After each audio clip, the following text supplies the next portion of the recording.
જ્યાં સુધી ભમર ગુફા ઉપર તમારું ધ્યાન નહીં થાય ત્યાં સુધી નાભી से नहीं उठे। सही है। तो દિલની અંદર અલીને આપણે હર હંમેશા યાદ કરીએ છીએ। અલી આપણા સાથે છે। આપણે ચાલતા ફરતા ઘૂમતા હર વખત અલીને પોતાના સાથે અને અલી કહે છે કે હંમેશા તમારા સાથે અને એ અગર યકીન સાથે અગર આપણે કહીએ કે અલી આપણા સાથે છે તો એ અલ્હમ્દુલિલ્લાહ હર વખત હર ઘડી ઇન્શાલ્લાહ અલી આપણા સાથે છે। અને જ્યાર સુધી ભમર ગુફા ઉપર તમે ધ્યાન નહીં આપો ત્યાર સુધી અલી અહીંયાથી તમારા ऊपर तुमने नहीं ओके। तो आप सब समझ गए इन्होंने क्या कहा? बहुत अच्छा। ओके, देखें हमारे पीरों ने हमको रूहानियत की बुलंदी की बातें बताई है, रूहानियत की बुलंदी की। गुजराती में इसको भमर गुफा बोलते हैं, इंग्लिश में इसको फोरहेड कहते हैं, अरबी में इसको हजीरा कुद्स कहते हैं, हुजूर सल्लल्लाहु अलैहि वसल्लम की लैंग्वेज में इसको मेराज कहते हैं, हज़रत नोआ की उसमें कोई मूसा के उसमें कोई तूर कहते हैं इसको।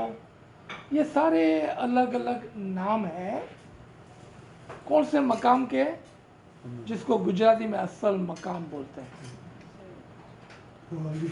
ठीक है। अब असल मकाम पर पहुंचने की जो बात है वो बात तो हम कर सकते हैं, लेकिन असल मकाम पर पहुंचना किस तरह से है वो आपको कौन बताएगा। असल मकाम की हम बात तो कर सकते हैं, वहां पर पहुंचना कैसे है वो आपको कौन बताएगा। नाफी से जो नूर उठेगा, हमारी सोल उठेंगी, वो आपको कौन बताएगा कि क्या मैं करूं कि मेरी रूह जो है ना वो यहाँ से उठकर और यहाँ पर पहुँचे, और कौन कौन से मकाम पर वो रुकेंगी दरमियान दरमियान में, वो आपको कौन बताएगा। और मैं कौन सा ऐसा जाम जपूं कि वो यहाँ से निकल के यहाँ पर पहुँचे, वो हमको कौन बताएगा। गिनान के अंदर पीरों ने हमें अपनी रूहानियत के तजर्बात बताए हैं, और हमारे भाई ने अभी जो गिनान पेश किया वो पीर का एक तजर्बा था कि किस तरह से रूह उठी। अब मैं आपको थोड़ा रूह के बारे में समझाऊंगा ताकि हमारा ये थोड़ा पता तो चले कि भाई कौन सी रूह है कि जो यहाँ से निकल के यहाँ पर आएंगी। आप कहेंगे मेरी रूह, हमारी रूह।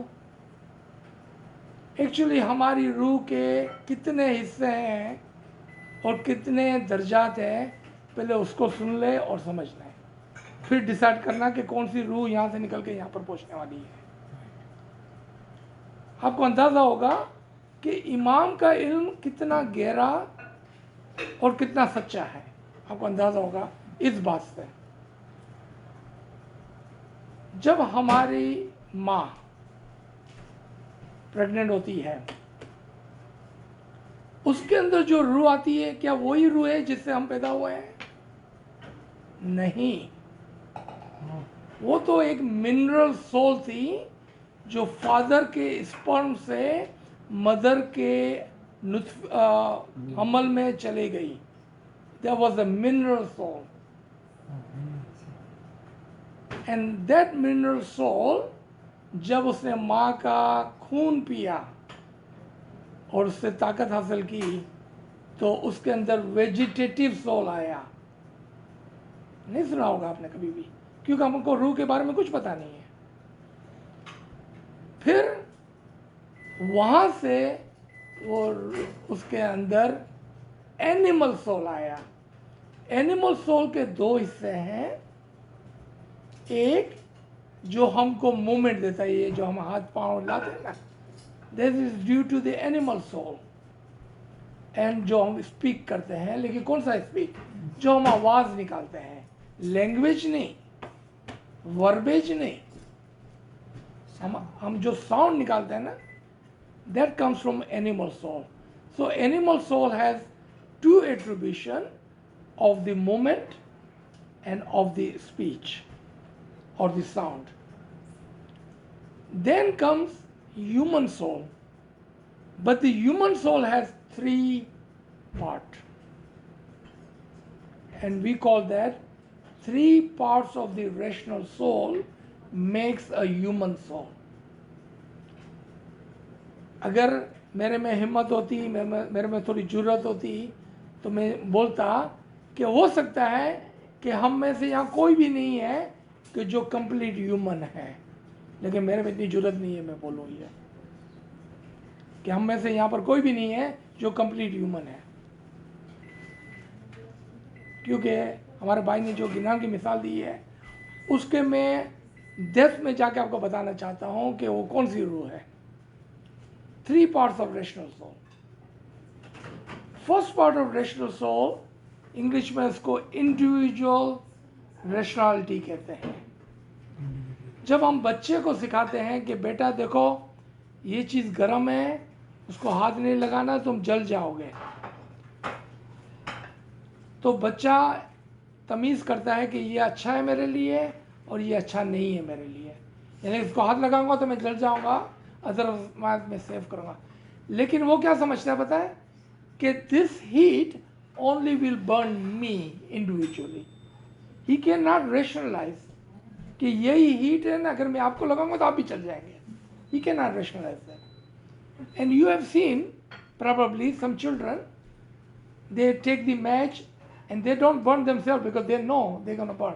They burn their brother and sister. They take the iron and they burn their brother and sister. You know why? Because they cannot rationalize. Because they don't have that human soul to rationalize completely. That's the first rational soul. Do they look like a human, right? ये बच्चे जो घूमते हैं ये इंसान के बच्चे लगते हैं. But do they have a power to rationalize? No. Do they have a power to make decision? No. No. They look human, but they are not completely human. Intellect. There's a little bit difference between them and animals. Just a little bit different. And what is the difference? The individual rationality. Individual rationality. Up until that point, यानी कि 2-3 साल का बच्चा है, the one doesn't even have this rationality. There is no difference between him and that animal. None, zero. Because animal also has mineral soul, vegetative soul, and animal soul. Just like a human baby. No different. ठीक है? आ जाए. Then वो थोड़ा grow up होते हैं. तकरीबन 18 साल की उम्र में उनको सेकंड रेशनैलिटी आती है. और वो भी अगर माँ बाप सिखाए तो. Sometime a human goes through entire life without having second rationality. Meaning he never become a human. Never become human. You know what second rationality is? To feel for the family, for the friends, for the Jamaat.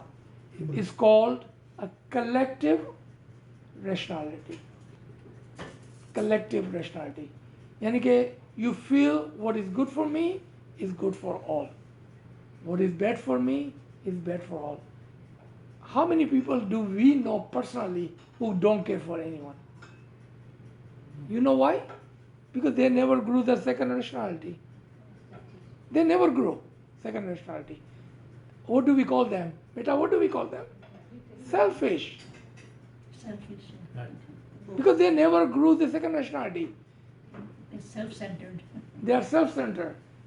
So they are human without human soul. Imam calls them human-looking animal. Imam calls them. And nowhere, not further. In Aga Khan Organization University, Karachi, Imam called those people who are without the rationality, without the intellect, are human, animal, human-looking animal. Human-looking animal. because they never grow second rationality. जानवर बराबर ठीक है ना.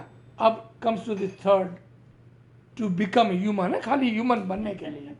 Third rationality, it is called universal rationality, कि जो पूरी दुनिया का अपने जैसा समझता है, ह्यूमैनिटी का बारे में सोचता है, ह्यूमैनिटी के बारे में. Who do you know one person who would think of humanity? Hazri Imam. Complete Imam talks about humanity because he has fully universal developed rationality. He is the only complete human. अब इससे भी ऊपर एक soul है, इससे भी ऊपर soul है जिसको हमको उठाना है, यहाँ से यहाँ तक लाना है, उसको हमको उठाना है. अब वो सोल मेरे अंदर होनी तो चाहिए पहले कि मैं उसको लेके जाऊं यहाँ तक. Right now when P talks about anything of like that, remember he is talking about his spiritual experiences.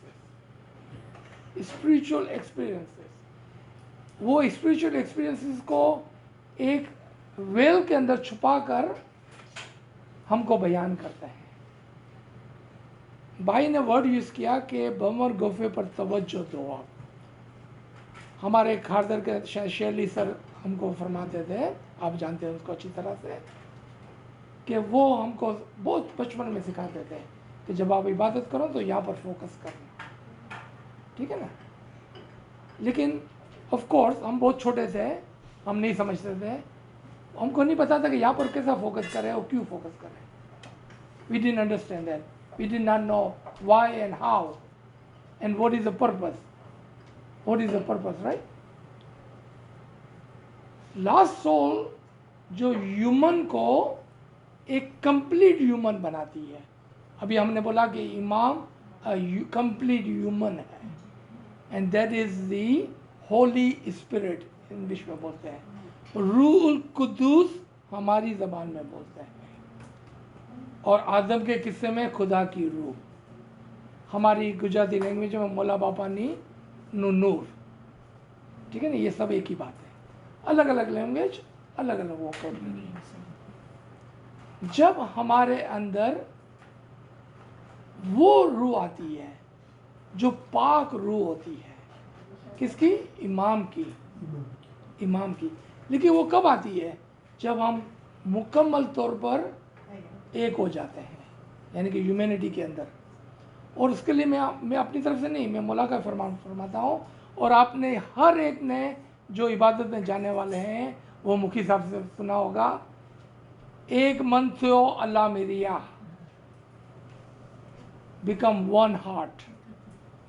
Become one heart. खाली वो लोग जो वहाँ बैठे हुए हैं, और are we talking about the one single soul, the नफ्सन वाहिदा, द सोल ऑफ द इमाम. So what Mukhi Sahib is saying, become one with the Imam, the Imam soul, one single soul. Wasn't there a Canada right here down the street? जहाँ पर मौला ने फरमाया था कि we believe in a single soul. Right here down the street, right? Not too far from here. Right. Allah he created addressed the a parliament single soul. publicly. And Mawla talked about the single soul. Mukhi Sahib talks to us every day, every night. Ek man थियो Allah meriya. Become one soul with the Imam. When we do that, and how do we do that? Do we have enough heart that I feel your pain and your happiness? If not, we haven't even grown to be a human yet. Yes. Yeah. No. Those are the steps. ये असूल दीन है. ये दर्जा ब दर्जा इल्म के साथ ऊपर जाते हैं हम. And then when we realize that, our heart becomes pure, meaning our soul becomes pure. And when the soul becomes pure, it merges with that soul, the single soul. Single soul. And I will tell you something about Isme Azam in a minute, to tell you how that works. Because I said not only where and when, but how. Okay? And then जब हम इबादत के अंदर इसमें आज़म को पढ़ते हैं, किस तरह से इसमें आज़म को पढ़ते हैं? क्या ऐसा अली अली अली अली?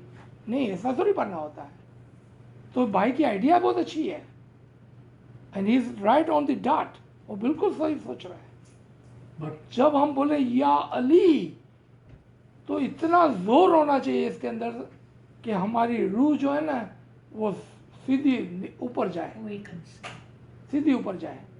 लेकिन उसके जो जंक्शन है वो भी हमें पता होना चाहिए। हमको फील होना चाहिए कि हमारी रूह ऊपर जा रही है। उसके जंक्शंस है, हमारी रूह निकलती है, आती है, गले में आती है, और ये वो मकाम है जिसके लिए कहा जाता है मूतू कबला अंत मूतू, कि आपको एक सेकंड के लिए वहां पर मरना पड़ता है, एक सेकंड के लिए वहां पर मरना पड़ता है, फिर वो निकलती है, दांतों के अंदर आके फिर फंसती है, जबड़ों के अंदर आके फंसती है, जबान के आके अंदर फंसती है। आपको सब मौत से गुजरना पड़ता है। ये सारी मौत है जिससे हमको गुजरना पड़ता है।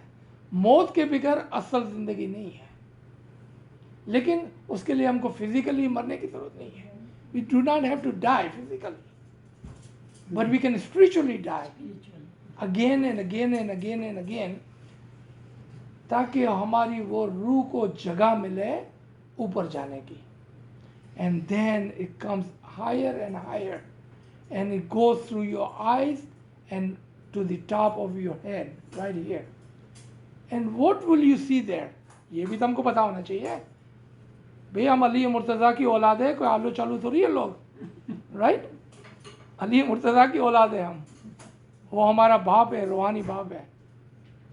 हमको बोलते हैं हम my spiritual children, we should know that too. What you will see here? Will you see Maula Baba there? Will you see light there? Will you see नूर there? What is the shape of that nur? What color is that nur? How do we know all that? That मैं आपको एक suggestion दूंगा, आप invest करें अपना time इल्म के अंदर, इल्म के अंदर। So, बैतुल ख्याल के जो लेक्चर्स हैं, बैतुल ख्याल के, किस तरह से इसमें आदम पढ़ना है, किस तरह से बैठना है। Yeah, that we want to know from you. When we sit in ibadat and we start hmm? Isme Azam. Isme Azam, immediately the thought cuts off, Right. cuts off. Right. How to avoid that? We can cover that inshallah. Okay. But those lecture will also tell you what are the final destination and what we will see. And once you have that, it's called marifat. Once you have that at the level of Hazira Quds, the forehead, the Bomar Gofa, that is the point where initially, not at the end, initially, your batini eyes will open and you will see a mushahida. Mushahida vision को बोलते हैं, vision. That vision you will never forget, number one. And that vision is the one which will give you the marifat, but not lump sum, step by step by step by step. इल्म वाली रूह दर्जा पर दर्जा ऊपर जाती है। जी। How many stages are there for the ibadat? Oh, इबादत क्या है? अगर मैं कहूँ 7 तो भी मैं करेक्ट होऊंगा, एंड आई कैन काउंट करके बता सकता हूँ आपको। अगर मैं कहूँ 7 तो भी बराबर होगा, अगर मैं कहूँ 14 तो भी मैं बराबर होगा, वो भी काउंट करके मैं आपको बता सकता हूँ। जी। अभी हम इबादत करते हैं,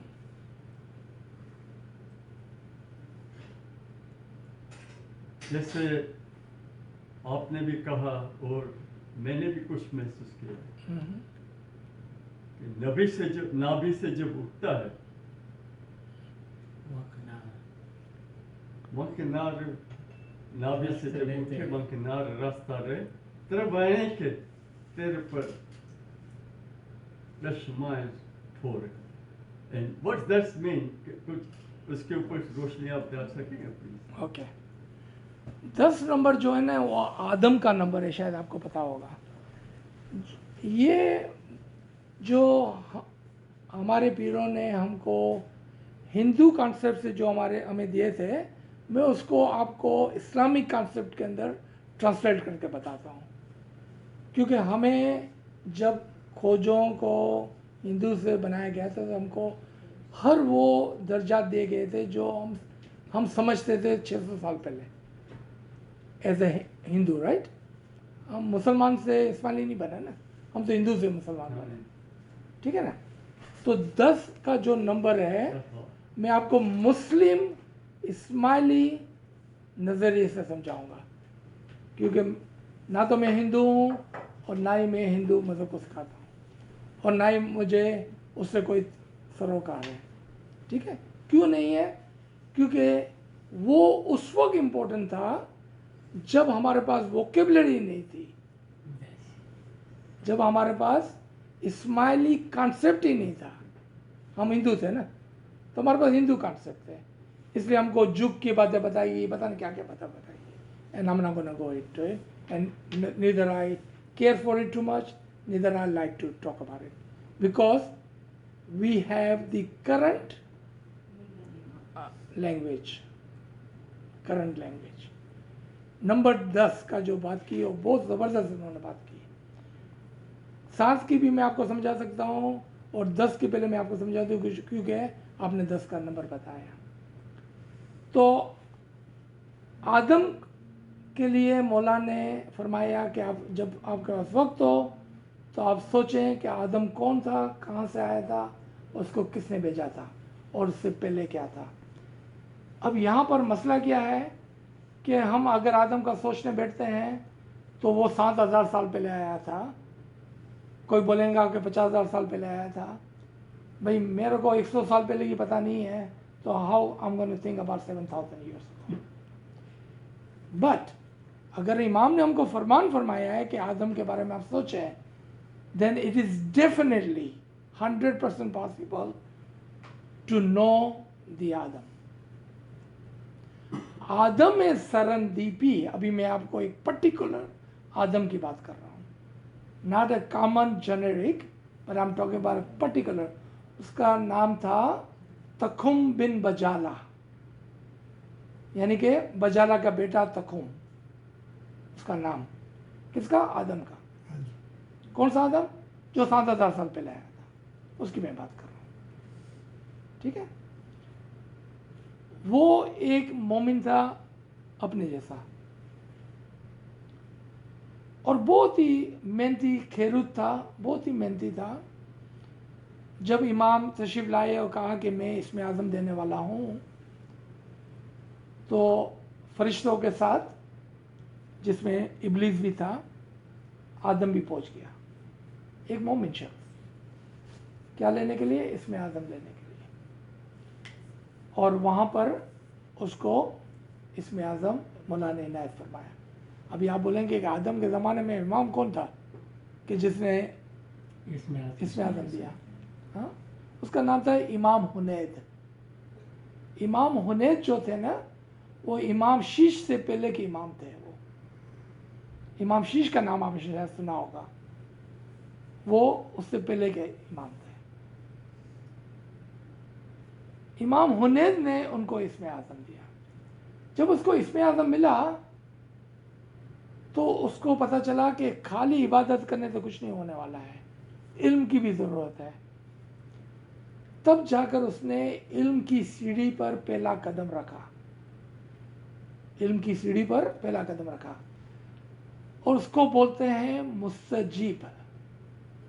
मुस्तजीब का मतलब होता है वो मोमिन जो 2 बातें कहे, अपने ज़बान से 2 बातें बोले, उसको मुस्तजीब बोलते हैं, वरना वो मोमिन होता है। तो हम सब मोमिन हैं। आज मैं कह सकता हूँ कि आप सब मुस्तजीब भी हैं। क्यों बताएं? आपने बोला कि मेरे को कुछ नहीं आता है और मेरे को सीखना है, बस ये 2 बातें। जैसा ये बोलते हैं ना हम, तो मौला हमको मोमिन की ज़मीन से उठाकर मुस्तजीब की सीढ़ी पे बिठा देता है। आप नाचीज का एक लेक्चर सुनना, प्लेनो जमात खाना, प्लेनो जमात खाना। वो जमात खाना जो है ना इस बेस पर बनाया हुआ है, जो अभी मैं बताने जा रहा हूँ आपको, इस बेस के ऊपर पूरा जमात खाना बनाया हुआ है इन्होंने। आप जमात खाना में एंटर होगे ना तो जो भी मैं बोल रहा हूँ वो नजर आएगा आपको। मुस्तजीब गिनते जाना आप, आपका 10 गिनना है आपको, 10। मुस्तजीब पहली सीढ़ी है, यानी कि मेरे को इल्म नहीं आता है, मेरे को इल्म सीखना है, बस ये बोला उसने। फिर उसने इल्म सीखना शुरू किया। माजून की सीढ़ी पाया, माजून यानी कि जिसके पास इज़्ज़न हो, यानी कि इमाम का फरमान हो, वो दूसरी सीढ़ी पाया। फिर माजून से माजून मुतलक बना, उसने उस इज़्ज़न को पूरा हासिल कर लिया, तीसरी सीढ़ी पाया। और ये मैं रूह की बात कर रहा हूँ जो ऊपर जा रही है। ओके, बुलंद मकामात पर आप रूह की बात करेंगे, आप इल्म की बात करेंगे, आप अक्ल की बात करेंगे, आप नूर की बात करेंगे, आप इमाम की बात करेंगे, आप प्रॉफिट की बात करेंगे, सब एक ही बात है। नीचे मिसालें अलग अलग है। On the bottom there are different examples, on top they are all same. वो मुस्तजीब माजून मुतलक के सीढ़ी पर आया, तीसरी सीढ़ी पर। वहां से वो आया दाई की सीढ़ी पर, नंबर 4।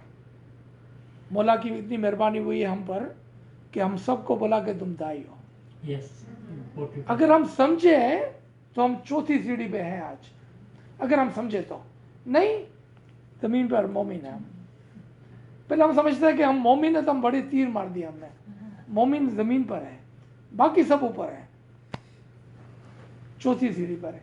लेकिन इसके लिए मौला ने इतलाना में फरमाया कि क्या तुमने कभी देखा है हमारे माजी के दाइयों को, उनके पास कैसा इल्म होता था? वो था ना जो आदम, वो 5वीं सीढ़ी पर आया, दाई मुतल्लक, जिसकी इमाम ने अटलांटा के अंदर बात की है कि मैं आपको दाई का खिताब तो दे रहा हूँ, क्या आपने कभी देखा है कि हमारे दाइयों के पास कैसा इल्म था? वो इल्म की मैं बात कर रहा हूँ। 5वीं सीढ़ी पर आया वो। फिर वहाँ से वो हुज्जत, हुज्जत अपने काठियावाड़ी लैंग्वेज में, गुजराती लैंग्वेज में अपना पीर बोलते हैं उसको, लेकिन हमारे दाइयों की लैंग्वेज में उसको हुज्जत बोलते हैं। हुज्जत के लेवल पर आया, वहां से भी वो ऊपर गया, वहां से भी ऊपर किया। क्यों पता है? क्योंकि वो इल्म के साथ चल रहा था ऊपर। इबादत तो, इसमें तो मिला हुआ था, इबादत तो कर रहा था, लेकिन वो इल्म की सीढ़ियाँ चढ़ रहा था, इल्म की सीढ़ियाँ चढ़ रहा था, और हुज्जत के मकाम पर पहुंचा, यानी कि पीर के मकाम पर पहुंचा। हुज्जत से वो हुज्जत आज़म के मकाम पर पहुंचा। हुज्जत आज़म बोलते हैं इमाम के उस बेटे को कि जो अगला इमाम बनने वाला है, यानी कि वो माय स्पिरिचुअल चिल्ड्रन को हकीकी जामा पहनाया उसने, यानी कि उसने इमाम के ये बात कि you are my spiritual children, वो इमाम का स्पिरिचुअल चिल्ड्रन बन के दिखाया उसने।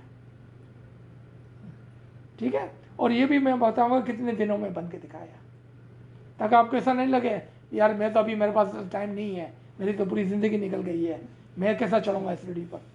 मैं आपको ये भी बताऊंगा कितने दिनों में इसने किया है। कहाँ तक पहुँचे थे हम? 7। 8वां नंबर जो है ना वो इमाम का है।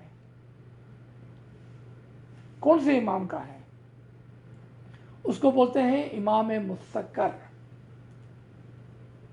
ये सारे इस्लामिक इस्माइली टर्म्स है। चूंकि हमने इल्म कभी नहीं सीखा ना, तो हमको पता नहीं है ये बातें। 8वां दर्जा इमाम मुस्तकर का है। फिर 9वां दर्जा, 9वां दर्जा जो है ना असास का है। असास कहते हैं मौला अली को। तो आपने देखा यहाँ पर भी दर्जात है, हालांकि इमाम इमाम है, नूर नूर है, उसमें कोई फ़र्क नहीं है। अली का नूर ही शाह करीम में है, लेकिन नूर के मकाम पर कोई फ़र्क नहीं है। लेकिन जब हम इल्म की बातें करते हैं ना, तो इल्म में हमको फर्स्ट ग्रेड में भी जाना होता है, लेसन करना होता है, और टीचर होती है, क्लासरूम होती है। 10वीं में भी लेसन करना होता है, किताबें होती है, क्लासरूम होता है और टीचर होता है। लेकिन इस टीचर इस क्लासरूम में, उस टीचर इस क्लासरूम में फ़र्क है। लेकिन दूर से अब जब हम देखते हैं, हम बोलते हैं वो स्कूल जाता है, भले वो पहली ग्रेड में जाता हो कि 10th ग्रेड में जाता है। बच्चा किधर गया? बोला स्कूल गया। क्या कर रहा है? पढ़ रहा है। देखा आपने? ये फ़र्क है। तो 9वें दर्जे पर मौला अली, असास बोलते हैं इसको। असास का मतलब होता है फाउंडेशन, इमामत का फाउंडेशन। और असास बोलते हैं उस इमाम को जो उसके ज़माने के प्रॉफिट के इल्म का ट्रांसलेशन या मीनिंग, यानी कि उसका मतलब समझावे हमको, जिसको तावील बोलते हैं अपनी लैंग्वेज में। तावील अपने गुजराती जमान में बातीन समझावे, एनो बातीन समझावे। ई मौला अली 9 नंबर। आदम का नंबर 10 था। क्या बोला मैं? वो मोमिन जो मौला से इसमें आदम लेने गया था, उसका नंबर 10 था। अरे ये क्या हुआ? ये क्या हुआ? पता है वो कैसा 10 पे पहुंचा?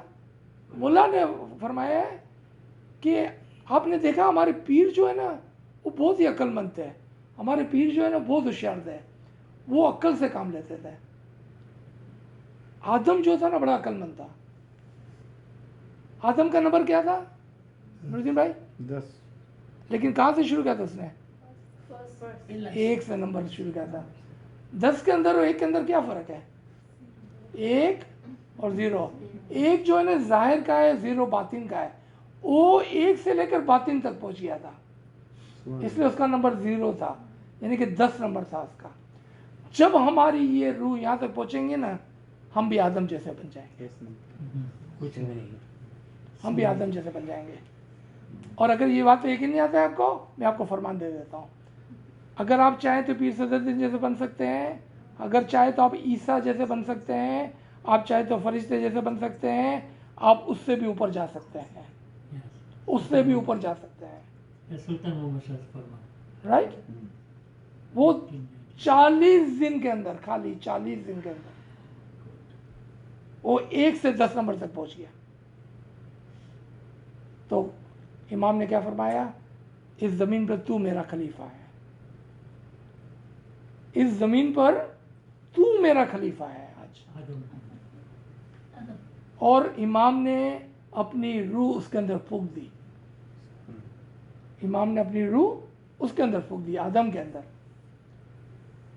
अब इब्लीस को तकलीफ हुई, बोला यार मैं इतना बड़ा फरिश्ता, पढ़ा लिखा, लेकिन इब्लीस के अंदर, और पढ़ा लिखा भी था और इबादत भी करता होगा, इतना बड़ा फरिश्ता था, लेकिन उसके पास हकीकी इमाम का इल्म नहीं था।